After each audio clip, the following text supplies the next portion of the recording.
Well, I'm just a minute late starting here. Not even a full minute. And it's because I was just researching something and I lost track of the time. So I was researching it for you as it relates to point of contact. So let's do a couple things and get settled in, shall we? Don't make noises. There's a cat in my house. Technically on purpose, because I told my ex-wife I would hold on to this cat because it's causing a little ruckus at the other house. The quarantine, I don't know, the cats are, and whatever, I just said, fine, I'll take the cat. But this creature makes noises, does these things, adjust for that. He's making noises again. I'm not a cat person. I'm not even a little bit of a cat person, so could gladly jump. So yesterday I made a video, and it was about how do we make or design better. Turn this.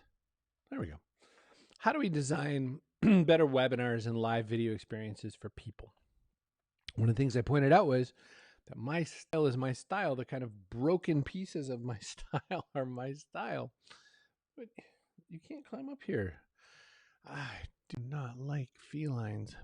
How do you kind of make the style work for you is basically the question. And what do you do to make the webinar a little more interesting? How do you make sure that it's something that's going to drive a good experience? How are you going to train? I mean, I was just talking to Rob Hatch about this. I was just saying, man, webinars are there's so many. I'm on so many. I'm a guest on so many, and I've been delivering so many. And it's just like this whole thing of like, when do they end? When is this going to stop? What in the world are we going to do to have to deal with, all of that? And so it's part of that to say, what are we going to do? Hi, Steve Garfield from stevegarfield.com. Scott, Cindy, Raul. How are we going to make these experiences better for everybody? How are we going to derive an experience where people go, this is something I want to do. I really want to feel it. And so, I'm thinking about it. I've been thinking about different things. So one way is you can use better software to make kind of more interesting things happen. When I say more interesting, I watched this ad for a software, and what they wanted to sell you was something so that you could like throw emojis into your stream and throw fun, I'm quoting the crap out of that, fun graphics and things like that. And I think that that's not the deal. Like, that's not what people come for. That's not what they want. They don't want the they don't want the wrong stuff to make it more interesting. I think what people want, and you could explain this to me back in comments for you who are here live. If you're on YouTube, I guess you could leave a comment. I feel that what people want is they want the information they want. They want the payload. They do want to be entertained. They want something to look at, right? I mean, there's a reason I have this fun stuff behind me because, it gives you something to look at. You can check out my Rainbow Batman or my John Cena's or my Chris Brogan action figures or something, right? So we want to be entertained. We want to be informed. And then beyond that, I mean, giving some visual appeal is worth it. So there's ways to do it, right? You can choose to use your screens in a different way. Like, with my software that I use, which is Ecamm, which is a Mac product, I can choose to show you a bunch of different camera angles. I can show you, here I am here, and here I am here. The third camera's gone right now because my kid's using it for school, because hello, apocalypse. And then the other thing you could do is, you can show your background. You can show, your desktop, what you're working on, which right now is just the top of, me in picture. And I fixed this so that it won't make a focus. And you can do that too, right? But you can do this in so many other ways. There's so many other ways to kind of deliver the experience. It is definitely, hey, Bob. There's other ways to do it. I was thinking about this because, for instance, I have a Google Chromecast for my TV. So just throwing a TV behind me. I used to have one over here. I can't remember what I did with it. Throwing a TV behind me, I could turn my Google Chromecast on. I could throw graphics and anything that I can display on a Chrome browser behind me so that while we interact, you can have something interesting and visual to look at or something that relates. And I think that there are just so many ways to sort of brighten up or add interesting pieces to a webinar experience.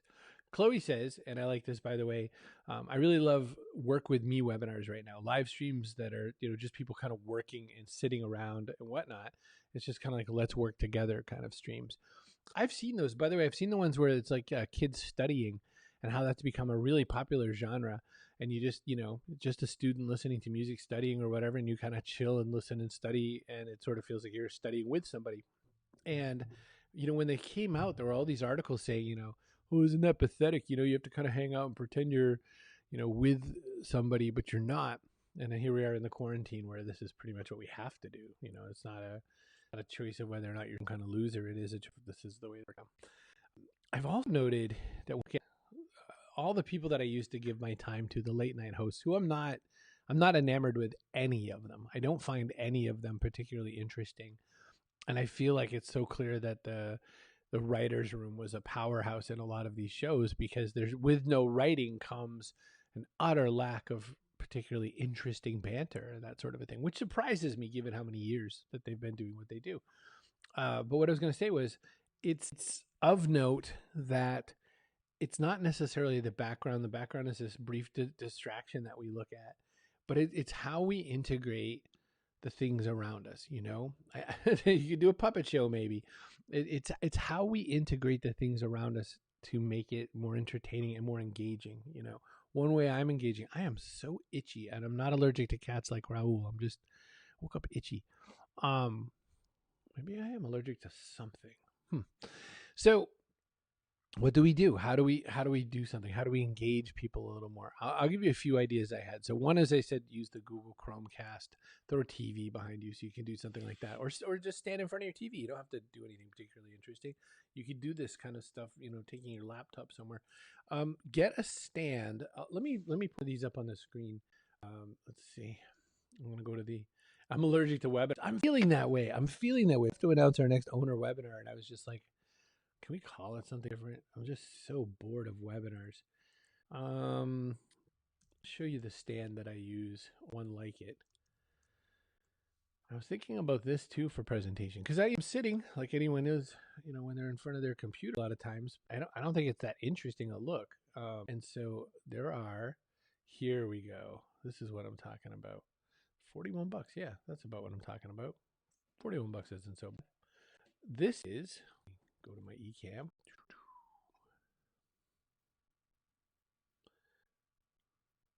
This is a DJ laptop stand. So it is $41.41, which is interesting. And it is basically, so I have a stand like this for my laptop, and it goes up to as high as like 6-7 feet tall. So you can use this as your stand where you put your laptop if you're broadcasting through camera, or you can use it as your stand where you put your laptop so that you can kind of work alongside it. And I think that what makes that interesting is that, you can then change kind of locations, especially if you're broadcasting in your house for your webinar or your stream or something like that. You don't need all your fancy lights. You can go over by the windows. You can go over near the TV, wherever's going to be, deliver kind of an interesting point of view. You can change it up a little. I have hundreds and hundreds and hundreds of videos of that blue background at this point. You might be bored of it. So to me, it's one of those situations where I think that we're going to have to keep adding more and more and more attention to this. I think we're going to have to make it an experience kind of a thing where we get a little better. And it was funny. I was watching this something that Bob actually shared this morning, which was an old interview with Ted Koppel and Steve Jobs talking about computers. And you could even tell that, by the way, Koppel was saying the word computers. He never ever touched one, because back then it was much more common that no one would. And he was just saying, this is just not how this is. Well, I feel like that's how people are with live web streams and webinars and events like that of all kinds. And I think that this is going to be our language for some time, and it has become our language, and it's something I've been talking about for a long time, is that these different media are the thing. So if that is true, we need to educate each other more, and we need to get better at this, and we need to get much more comfortable and calm and set up in this. So that's the lesson of the day. I'm really glad you showed up to Point of Contact. I'm Chris Brogan. Thank you for your time.